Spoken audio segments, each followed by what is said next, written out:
من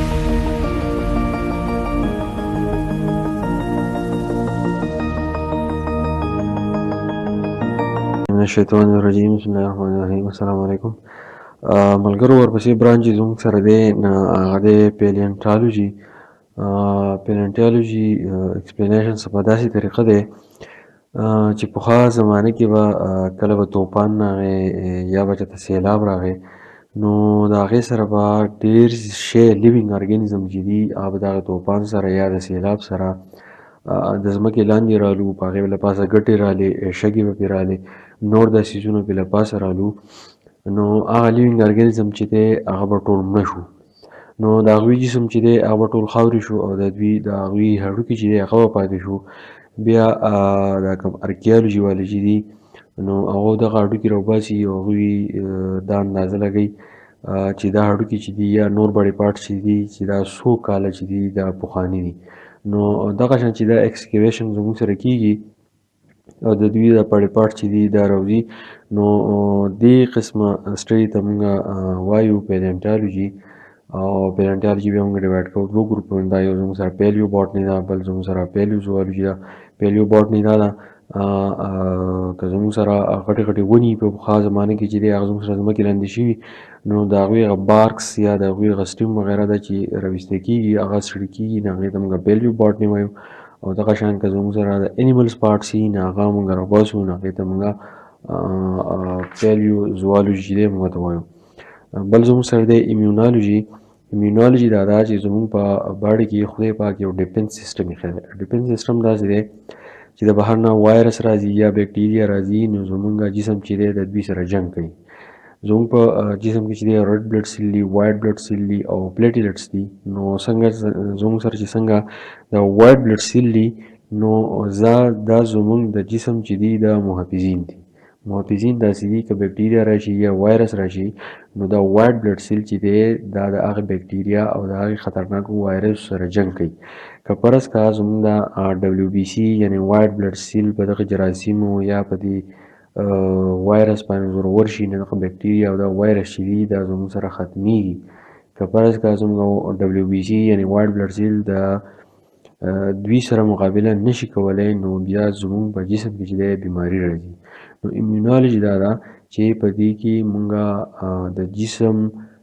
کوم ډیفنس سیسټم چې دی هغه مونږ سټډي کوو او دا د دغه جراثیمو سره څنګه چې دی مقابله کوي دا مونږ سټډي کوو په ایمیونالوجي کې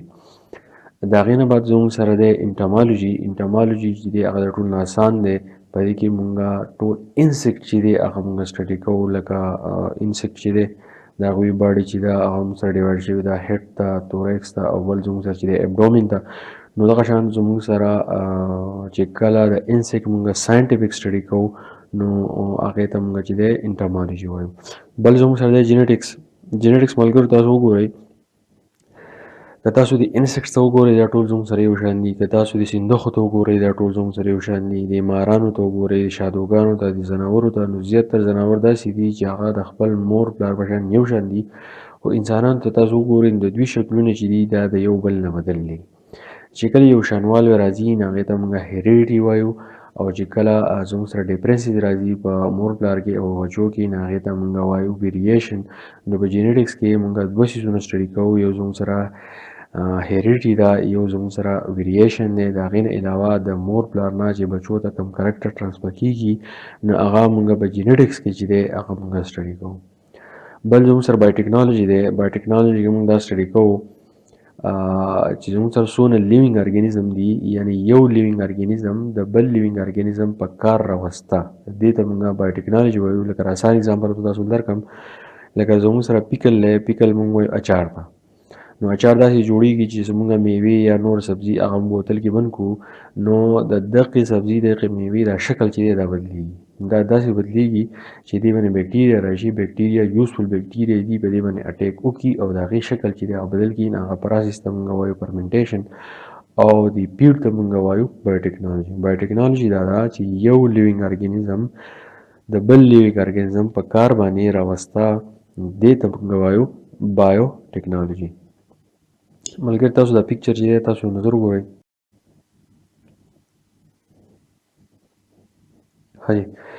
د دې نه بعد زموږ سره د انوایرمنټل بایولوژي. انوایرمنټل بایولوژي نوم نه پته لګي چې انوایرمنټ چې دی زموږ چک چاپیره چې دی څونه څیزونه دي ته مونږ وایو انوایرمنټ. اوس زموږ د چاپیره کوم څیزونه چې دي د دوی نه مونږ ته فایدې څه دي، د دوی نه مونږ ته نقصانات څه دي،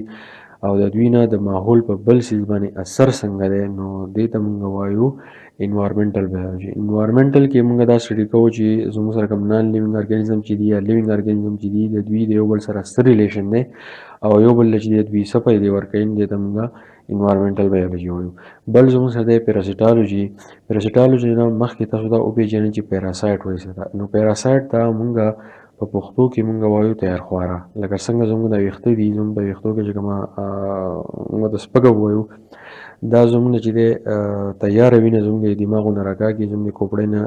تیاره راکاږي، نو دغه زموږ سره پیراسایټس دي. یا زموږ سره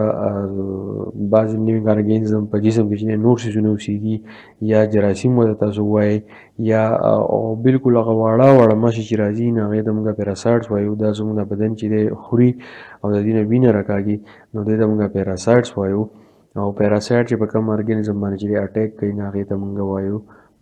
هوسټ، یعنی هغه د پیراسایټ لپاره چې دی میزبان دی. نو پیراسیټالوژي کې موږ دا سټډي کوو چې د هوسټ او د پیراسایټ چې دی څه ریلیشنشپ دی، یا زموږ سره یو تیارخور دی، تیارخور چې په بل ارګانیزم باندې اټیک کوي د ده نه خوراک څنګه اخلي او د هغه سره خپل ریلیشن چې دی هغه څنګه جوړوي. بل زموږ سره سوشو بیالوجي ده. سوشو بیالوجي موږ دې ته وایو چې بعضې ارګانیزم داسې دي چې هغه د انسانانو په شان ژوند تېروي. لکه څنګه چې زموږ سره ګبینه مچۍ ده. ګبینه مچۍ چې دي د هغو لایف که فرض که تاسو سټډي کوئ نو د هغو ژوند چې دی هغه هوبهو چې دی هوبهو نو خو څه حده پورې چې دی هغه د انسانانو په شان ژوند تېروي، یعنی سوشل انیملز چې دی دا ورته موږ وایو. نو په سوشو بیالوجي کې موږ دا سټډي کوو چې داسې ارګانیزم چې د هغوی سوشل بیهیویر پکې موږ سټډي کوو چې انسانانو په شان څه حده پورې انسانانو په شان ژوند تېروي، نو هغې ته موږ وایو سوشیو بیالوجي. بل زموږ سره دی فارماکالوجي. نو فارماکالوجي کې موږ ډرګس چې دی هغه سټډي کوو، یعنی انسان چې دی چې کله ډرګز یوز کړي د دې په جسم باندې څه اثرات دي، مفید اثرات څه او خراب اثرات څه، او د یو ډیزیز په ټریټمنټ کې دا ډرګس چې دي دا څنګه استعمالیږي، نو دې سټډي ته موږ وایو فارماکالوجي. ملګرو پیره ته ریپیټ کوم، پیلنټالوجي دا ده چې په دې کې موږ پخواني باډي پارټس چې دی موږ سټډي کوو، که هغه انیملي که هغه زموږ سره چې دی پلانټس دي. بل زموږ سره امیونالوجي ده. امیونالوجي کې موږ دا سټډي کوو چې د یو ارګانیزم ډیفینس سیسټم پکې موږ سټډي کوو چې بهر نه جراثیم یا وایرس راځي او په دې ارګانیزم باندې اټیک کوي او دا ارګانیزم چې دی د دې خلاف څنګه اکشن چې دی هغه شو کوي، نو دې ته موږ امیونالوجي وایو. انټامالوجي دا ده چې په دې کې موږ انسیکټ سټډي کوو. جینیټکس دا دي چې په دې کې موږ هیریډي ویریشن سټډي کوو. بایوټیکنالوجي دا ده په دې کې یو لیوینګ ارګانیزم د بل لیوینګ ارګانیزم لپاره څنګه په کار راځي، په دې کې موږ هغه سټډي کوو. انوایرمنټل بایولوژي دا ده چې موږ چک چاپېره څه ماحول دی او لیوینګ او نان لیوینګ ارګانیزم کوم ریلیشنشپ دی هغه موږ سټډي کوو. پیراسیټالوجي دا ده چې کوم زموږ سره تیارخواره ارګانیزم دي د چې په بل ارګانیزم باندې اټیک وکړي د هغه سره ریلیشنشپ څنګه جوړوي او هغه ته نقصان څنګه رسوي، نو دې ته موږ پیراسیټالوجي وایو. سوشو بیالوجي دا ده په دې کې موږ د انیمل سوشل بیهیویر چې دی سټډي کوو. او فارماکالوجي دا ده چې په دې کې موږ د ډرګس افیکټس چې دی سټډي کوو چې کله یو ارګانیزم چې دی کله ډرګ استعمال کړي په ده باندې اثرات څه په ده باندې خراب اثرات څه مفید اثرات څه. نو ملګرو دا برانچز چې دی ختم شو، دا ډېر زیات وو. او که پرس که دا ویډیو ستاسو خوښه شوي نو ما ته په کمنټ کې ضرور ولیکئ او شیر یې کړئ چې ماشومان چې دي کلاس 9 ماشومان چې دي که فرض که هغوی دا زده کول غواړي نو هغه د هر ځای نه زده کولی شي، خو کېدای شي زما نه ورته پیدا ورسي او زما د چینل چې دی دا ضرور سبسکرایب کړئ. تھینک یو، ډېره مننه. السلام علیکم.